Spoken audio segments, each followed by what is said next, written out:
Mitochondria are the fuel refineries of our cells, using food and oxygen to create energy that powers almost every cellular function.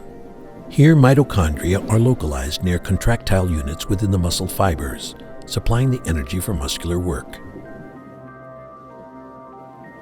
Within the mitochondria, a complex dance of molecules harvests the chemical energy from sugars, fats, and other nutrients. While generating power, mitochondria accidentally produce toxic molecules known as reactive oxygen species.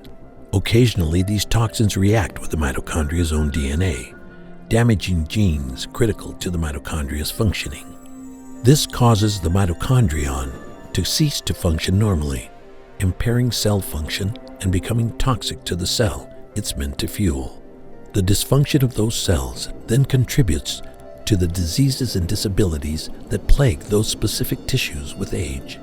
Mitochondrial mutations are especially important in the neurological disorder Parkinson's disease and the age-related loss of muscle strength and quality that even active people suffer.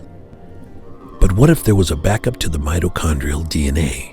Using gene therapy, mitochondrial genes could be delivered to cell nuclei, where genes are kept safely away from the more violent cellular processes. When there's a mutation in the mitochondria, replacement proteins would be supplied by the backup copies of the genes.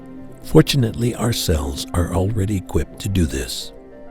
Only a few critical genes are housed in the mitochondria. 99% of all mitochondrial proteins are actually already delivered this way from genes that are naturally housed in the nucleus.